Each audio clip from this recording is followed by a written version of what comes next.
विधान परिषदेचे विरोधी पक्षनेते अंबादास दानवे आपल्यासोबत आहे. आपण त्याची बातचीत करणार आहोत. काल जे काही घडलं, उद्धव ठाकरेंनी पत्रकार परिषद घेतली, अंबादास दानवेंनी ट्विट केलं, त्यानंतर आज पायऱ्यांवरती एकजूट पाहायला मिळाली. विरोधकांची काय म्हणा? बिलकुल एकजूटच आहे.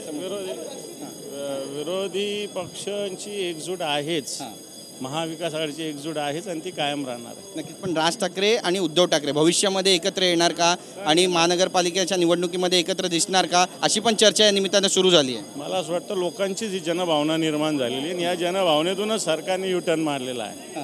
ही जनभावना झाली नसती. फक्त दोन पक्ष एकत्रित होणं हे एक प्रोसेस आहे, पण जनभावना त्याच्या मागे उभं राहणं ही दुसरी प्रोसेस आहे. मला वाटतं त्या प्रोसेसमुळेच सरकारने माघार घेतली. मी याच्या आधी सत्ताधारी पण आक्रमक झाले. गुलाबराव पाटील होते, इतर सगळे नेते पदाधिकारी होते, भरतशेठ गोगावले होते.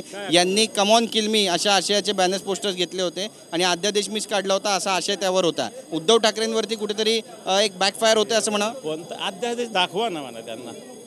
जो काढला असेल उद्धव साहेबांनी तो दाखवा. जसा तुम्ही काढलेला आम्ही काल जाळला ना, तर तुम्ही आम्ही काढलेला जाळा ना.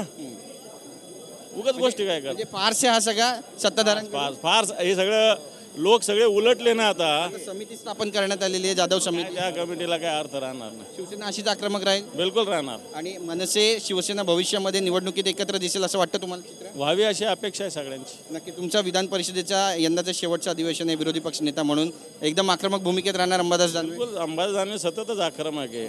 अधिवेशनात असेल नाही तर बाहेर असेल.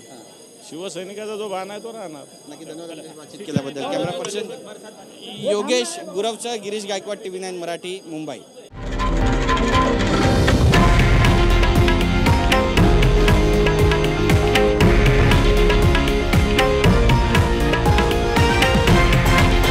हे आहे देशातील नंबर 1 न्यूज नेटवर्क आणि आपण पाहत आहात TV9 मराठी, एकमेव.